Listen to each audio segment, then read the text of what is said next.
بسم اللہ الرحمن الرحیم۔ غازی صاحب قبلہ، آپ نے بہت پیاری خوبصورت بات اپنے آغاز میں کہہ دی۔ اسلام دین فطرت ہے، اور اسلام کی جو سب سے بڑی خوبی حلال اور حرام کے باب میں ہے وہ یہ کہ اللہ رب العزت نے اپنی پاک کلام میں جو چیزیں حرام ہیں ان کا بیان کیا، فرمایا باقی ساری حلال ہے۔ حلال کی لسٹ نہیں دی، اگر لسٹ حلال کی آ جاتی بڑی مصیبت بنتی۔ اللہ تعالیٰ نے لسٹ حرام کی دی، فرمایا حرمت علیکم امہاتکم الی آخر الآیہ، سارے رشتے جو حرام ہیں وہ بیان کر دیے۔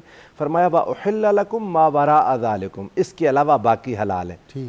کچھ رشتوں میں نبی کریم صلی اللہ علیہ وآلہ وسلم کو تو کزنز کے نام لے کر اللہ تعالیٰ نے فرمایا یا ایھا النبی انا احللنا لک ازواجک اللاتی آتیت اجورہن وما ملکت یمینک مما افاء اللہ علیک وبنات عمک، چچا کی بیٹیاں، وبنات عماتک وبنات خالک وبنات خالاتک اللاتی ہاجرن معک وامرأۃ مؤمنۃ ان وہبت نفسہا للنبی، یعنی یہ سارے رشتے جن کو ہم فرسٹ کزن کہتے ہیں، ان کا ذکر کر کے اللہ رب العزت نے ان کے حلال ہونے کا اشارہ حکم دے دیا کہ یہ حلال ہے۔ اب یہ بات تو کلیئر ہے کہ یہ رشتہ ہے حلال ہے، اس سے منع کوئی نہیں کر سکتا، لیکن دوسری بات جہاں کہیں میڈیکل سائنس کسی مسئلے کی طرف اشارہ کرے تو اب اسلام کیا کہتا ہے، اصل بات یہ ہے، اس میں یہ جھگڑا ہے ہی نہیں، حلال کہہ دیا بات ختم ہو گئی۔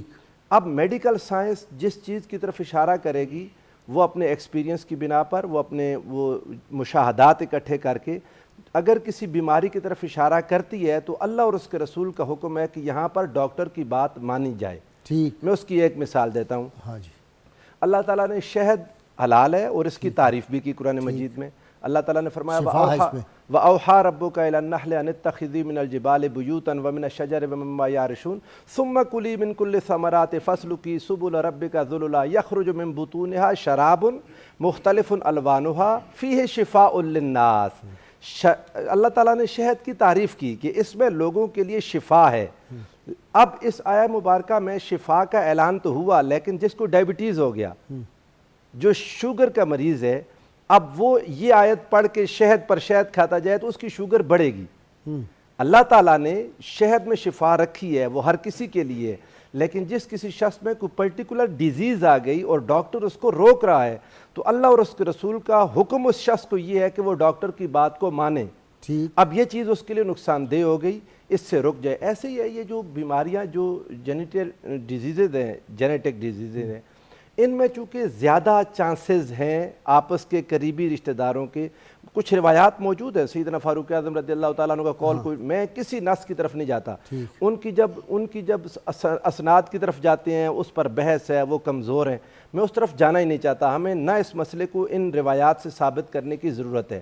رشتے حلال ہیں، صرف مسئلہ اتنا ہے کہ جہاں پر مسائل ہیں جس پہ ڈاکٹر منع کر دے اس کی طرف نہ جائیں۔ اب چونکہ ایک بات سائنس نے یہ ثابت کر دی اور میڈیکل سائنس اس طرف آگئی کہ جتنا قریبی رشتہ ہوگا یہ بیماریوں کے بڑھنے کی اتنی زیادہ شرح موجود ہے۔ اگر دادی اور نانی ایک ہی ہو جائیں، اور کسی رشتے میں ڈاکٹر صاحب نے بتایا کہ دادی بھی ایک ہے اور نانی بھی ایک ہے، پردادی ایک اور پردادا ادھر سے دوسری طرف سے، نسل در نسل، نسل بعد نسل جو لوگ آپس میں ہی شادیاں کرتے ہیں ان کے خاندانوں میں یہ بیماریاں میرے اپنے آبزرویشن میں موجود ہیں، یہ بیماریاں وہاں پر زیادہ ہو گئیں۔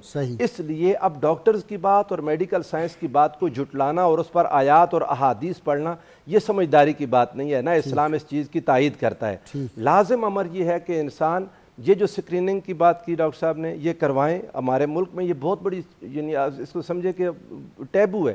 میں تو بلکہ آپ کے لیے دعا کرتا ہوں اللہ تعالیٰ آپ کو سلامت رکھے، صحت دے۔ اس طرح کے موضوعات آپ لے کے آ جاتے ہیں کہ جن پر ڈر ہوتا ہے کہ ادھر سے کوئی پڑ جائے گا، کوئی ادھر سے غصہ کرنے لگ جائے گا۔ بات اصل یہی ہے کہ میڈیکل سائنس کی بات کو مانا جائے گا انٹل انلیس کہ خود میڈیکل سائنس اپنے تجربات کی روح سے اس کا انکار کر دے۔ اسلام یہی بات کہتا ہے۔